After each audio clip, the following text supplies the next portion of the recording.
Good morning students. कल तक हमने जो है 4.6 जो अपनी एक्सरसाइज है वो कंप्लीट कर ली थी डिटरमिनेंट चैप्टर की।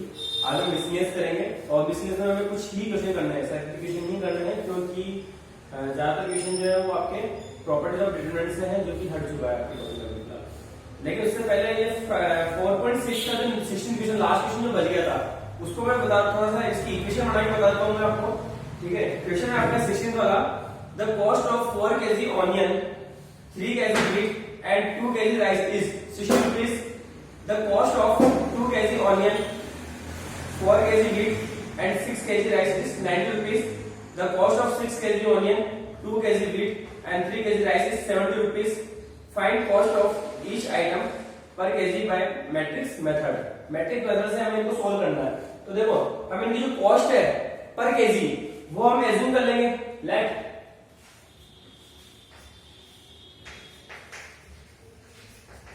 cost of onion, wheat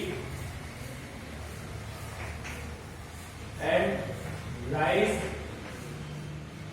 are X rupees per kg, X rupees per kg, ठीक है, and Y rupees per kg and Z rupees per kg respectively.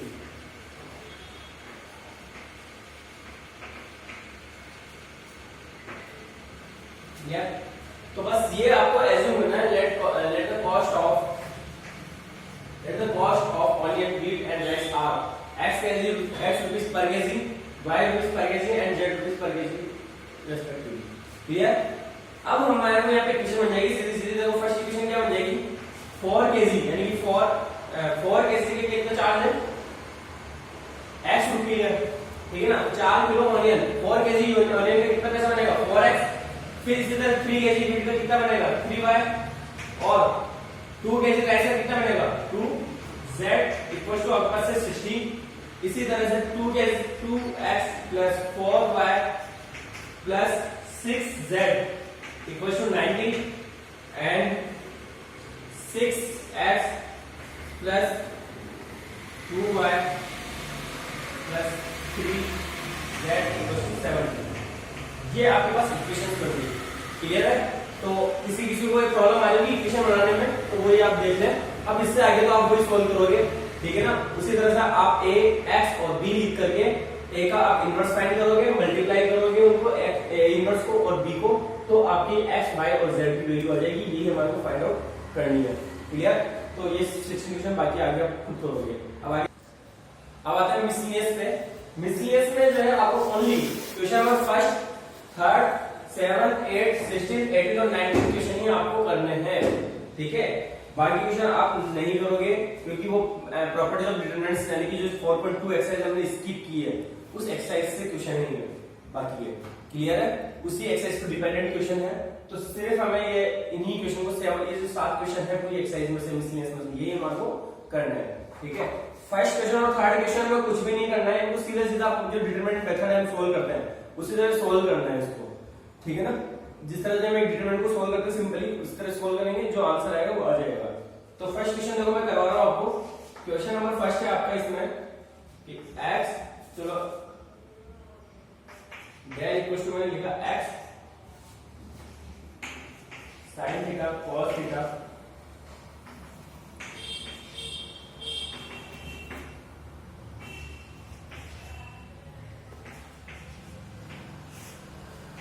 हमें ये प्रूव करना है कि ये इंडिपेंडेंट ऑफ थीटा है, तो इसको सॉल्व कर लो। सॉल्व करने पे अगर इंडिपेंडेंट ऑफ थीटा है तो ठीक है, नहीं आता तो फिर नहीं है, लेकिन प्रूव करना है तो आएगा ही सही, ठीक है। तो ये x यहाँ इस वाले फर्स्ट रो से मैं एक्सपेंड कर रहा हूँ इसको, ठीक है ना। मैं कोई सा भी रो कोई सा भी कॉलम यूज कर सकता हूँ, मैंने फर्स्ट रो यूज की है। तो देखो ये -x² -1, ठीक है। फिर माइनस साइन थीटा और माइनस एक्स साइन थीटा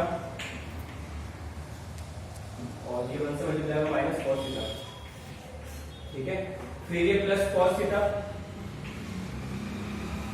ये और माइनस साइन थीटा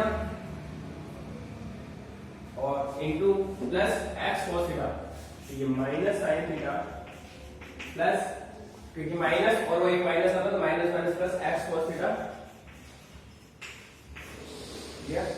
तो अब देखो इसमें इसको वैल्यू अपन करते हैं तो minus X cube minus X minus सारे वैल्यू अपन कर लेते हैं, तो ये देखो माइनस माइनस प्लस का X sine theta sine square theta, ये minus minus plus sine theta cos theta minus sine theta cos theta, तो इससे मल्टीप्लाई किया तो plus X cos square theta. देखो ये वाला पार्ट तो एज इट इज,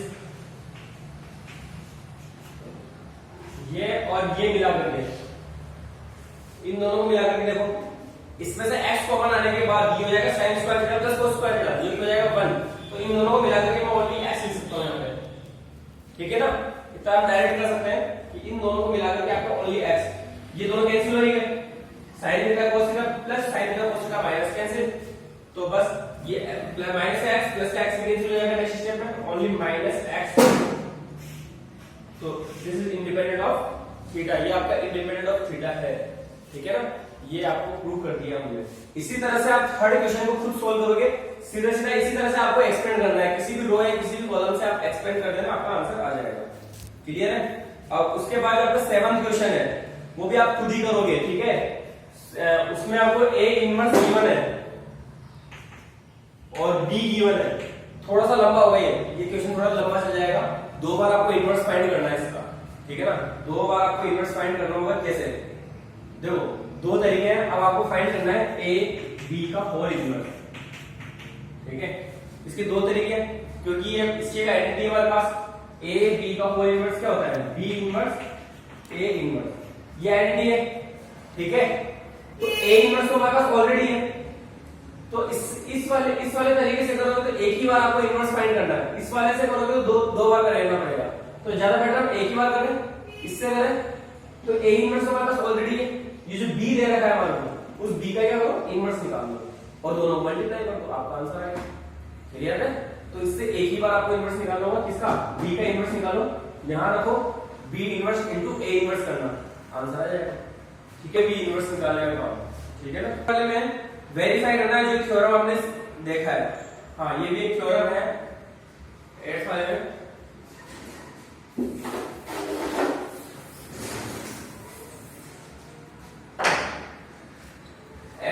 दो क्वेश्चन है आपको प्रूव करने हैं, एक है आपके a का whole inverse equal to adjoint of a inverse, ये एक थ्योरम हो गया है ना, रूल हो गया है, इसको आपको प्रूव करना है। और सेकंड वाला जो है वो आपको सेकंड वाला मत करना,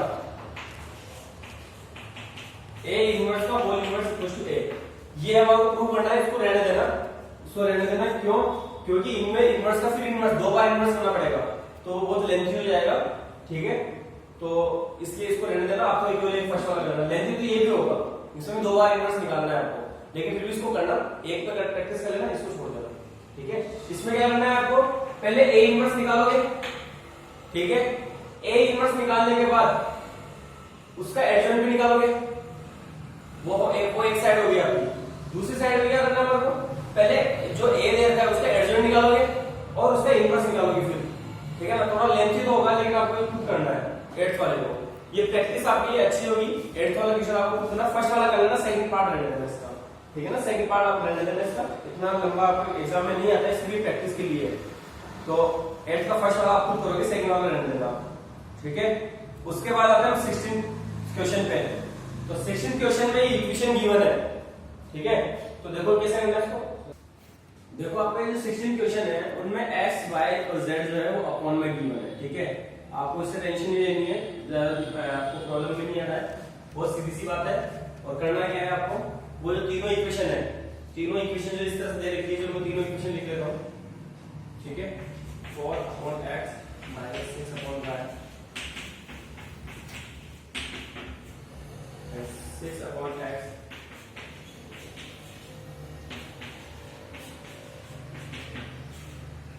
तो क्या करोगे आप यहाँ पे सोल्व करने के लिए, ये जो x बाई 1/x 1/y और 1/z है उनको कुछ और वेरिएबल में चेंज कर लो।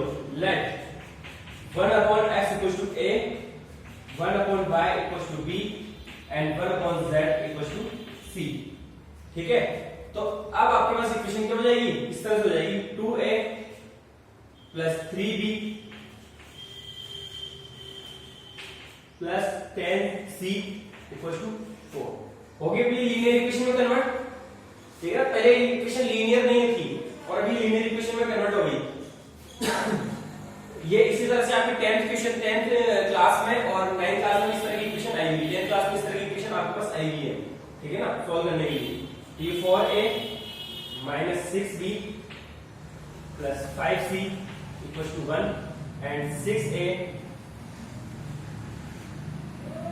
Plus 9b minus 20c equal to 2। ये तीन इक्वेशन आपके पास बन गई है। ठीक है ना, इन तीनों को आप सॉल्व करोगे और फिर लास्ट में जब a b c की वैल्यू आएगी, तो सपोज कि a की वैल्यू 1/2 आती है, तो a किसके इक्वल है, 1/x के इक्वल है equal to 1/2 and x equal to 2।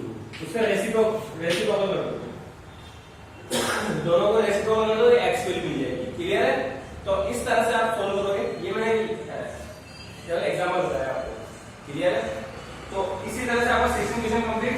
18 question जो है उसमें आपको इसका इनवर्स निकालना है, और अगर ओनली डायगोनल एलिमेंट ही है, ठीक है ना, ये भी एक रूल है कि अगर ओनली हमारे पास डायगोनल एलिमेंट है, बाकी एलिमेंट 0 है, डायगोनल मैट्रिक्स का इनवर्स जो है ओनली डायगोनल मैट्रिक्स का इनवर्स।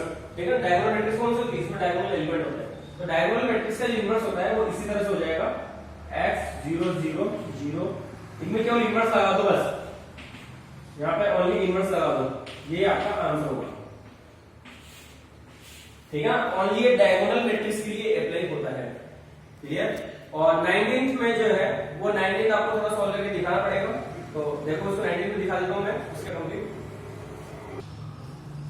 तो देखो ये 19th क्वेश्चन है और अच्छा क्वेश्चन है, इंपॉर्टेंट क्वेश्चन मार्क कर लेना इसको ऑब्जेक्टिव के लिए। ऑब्जेक्टिव क्वेश्चन की रेंज में ये इंपॉर्टेंट क्वेश्चन है। ठीक है, तो देखो मैंने ये आपका मैट्रिक्स है ए, इसका डिटरमिनेंट निकाला, वो सिंपल मैंने फर्स्ट रो से एक्सपेंड कर दिया। ठीक है ना, फर्स्ट रो से मैंने इसको एक्सपेंड कर दिया 1 into 1 छोड़ा, ये 1 माइनस और minus minus plus sign square theta, ये माइनस का साइन थीटा यहाँ पे, तो ये साइन का माइनस का प्लस है, माइनस का साइन थीटा, ये छोड़ दिया माइनस साइन थीटा, और ये माइनस और minus plus sine theta plus 1 से एक्सपेंड किया, लिया। क्लियर, तो ये वाला पार्ट होगा 0 हो गया, साइन थीटा माइनस का प्लस का साइन थीटा 0 हो गया। तो डिटरमिनेंट ऑफ ए आता है हमारे पास यहाँ पे कितना, देखो 1 प्लस साइन स्क्वायर थीटा, वो भी 1 प्लस साइन स्क्वायर थीटा, तो ये हो गया 2 1 plus 1 2 plus 2 sign square theta. Clear है, आपके पास आया, इन दोनों को ऐड कर दो, तो यहाँ पे 1 ब्रैकेट खोलेंगे तो 1 प्लस साइन स्क्वायर थीटा, ये भी 1 plus sign square theta 2 1 plus 1 2 और 2 साइन स्क्वायर थीटा हो गया। क्लियर, अब यहां से हमारे को इसका वो रेंज निकालनी है, किस रेंज में से ये बिलोंग्स करेगा। ठीक है ना, तो देखो थीटा कहां से कहां बिलोंग कर रहा है, 0 से 2 पाई कर रहा है। ठीक है, तो 0 से 2 पाई के बीच में जितने भी एंगल्स है, 0 अगर हम 0 रखेंगे साइन थीटा में, तो साइन 0 होता है 0 और साइन 2 पाई भी होता है 0। तो इस रेंज में, मतलब इस रेंज के अंदर जो साइन की वैल्यू होती है, साइन थीटा की जो वैल्यू होती है वो -1 से 1 के बीच में होती है। ठीक है, 2 पाई के बाद तो रिपीटेशन स्टार्ट हो जाता है ना, क्योंकि ये पीरियोडिक है, तो 2 पाई के बाद तो पीरियोडिक हो जाता है। इस वाले रेंज में, इस फर्स्ट एक राउंड में, यानी इसमें चारों आपके क्वाड्रेंट आ गए, फर्स्ट क्वाड्रेंट भी आएगा, सेकंड क्वाड्रेंट भी आएगा, थर्ड क्वाड्रेंट भी आएगा, फोर्थ क्वाड्रेंट भी आएगा, तो साइन थीटा की रेंज होगी वो होगी आपकी -1 से 1। क्लियर है ये बात, लेकिन यहां पे स्क्वायर लगा हुआ है। क्लियर, तो साइन स्क्वायर थीटा की रेंज क्या होगी, ये साइन थीटा की रेंज तो ये है, साइन स्क्वायर थीटा की रेंज क्या होगी, क्योंकि माइनस स्क्वायर है तो माइनस वाले नंबर्स क्या हो जाएंगे, प्लस हो जाएंगे, तो साइन स्क्वायर थीटा की हो जाएगी, सबसे छोटा नंबर क्या होगा फिर इसके बाद 0 स्क्वायर में, ये बात समझ रहे हो? साइन थीटा की रेंज है -1 से 1, लेकिन साइन स्क्वायर लगा दिया हमने तो जो माइनस वाले नंबर है -1 से लेकर के 0 वो भी क्या हो जाएंगे? पॉजिटिव हो जाएंगे स्क्वायर की वजह से। तो आपकी रेंज हो गई 0 से लेकर के 1, क्योंकि मैक्सिमम 1 है। सबसे बड़ा नंबर क्या है? 1, और 1 का स्क्वायर आपका 1। सबसे छोटा नंबर 0, सबसे बड़ा नंबर 1। क्लियर? तो साइन स्क्वायर थीटा हो गया यहाँ पे 0 से 1। क्लियर? 2 से इसको मल्टीप्लाई किया तो 2 को 0 से किया तो 0 ही रहेगा, और 1 से किया तो 2। ठीक है? 2 को इसमें ऐड किया मैंने तो 0 + 2 8 2, और ये आपका 4। तो ये आपका आंसर होगा। कौन सा ऑप्शन है वो देख लो, डी वाला ऑप्शन इसका आंसर होगा। ठीक है ना? 2 से 4 इसका आंसर आएगा, इसकी रेंज होगी। तो इसी तरह से जो है आपकी एक्सरसाइज चैप्टर कंप्लीट होता है। मैट्रिक्स एंड डिटरमिनेंट्स, ये पूरा टॉपिक कंप्लीट हो गया आपका। क्लियर है? तो जो प्रिपरेशन है वो आप करना चाहिए मेरे ख्याल से, क्योंकि अब सीरियस होने का टाइम आ गया है। अगर अभी आप कंटिन्यू होते हैं तो अभी फर्स्ट जो टर्म होती है, फर्स्ट टर्म जो होता है वो आपका एग्जाम हो चुका होता है। ठीक है ना? जुलाई में हम एग्जाम करवाते हैं तो लगभग नियर बाई भी एग्जाम होता है। तो उसी के अकॉर्डिंग वही सोच करके आप अपने प्रिपरेशन रखो कि हम आपको कल ही हम आपको एग्जाम देना है, इस तरह से। ठीक है? तो इस तरह से हमने जो है 4 से 5 चैप्टर में कंप्लीट कर लिए हैं। क्लियर है? और तो अब आपकी प्रिपरेशन जो है मेरी ओर से आपका 35% लगभग सिलेबस हो चुका है। ठीक है ना? 65% सिलेबस बच रहा है। तो मेरे अकॉर्डिंग जो स्पीड है वो सही चल रही है। ज्यादा 2-5% जो है वो कम चल रही होगी, बाकी स्पीड मेरी सही चल रही है। तुम अपनी स्पीड बनाओ, आप लोग अपनी स्पीड बनाओ और रेगुलर स्टडी करते रहो। कुछ बच्चे स्टडी नहीं कर रहे हैं, मैं फिर से बोल रहा हूँ स्टडी करो बेटा, क्योंकि ये चांस जो है वो दोबारा नहीं आएगा। क्लियर है ना? Okay, thank you.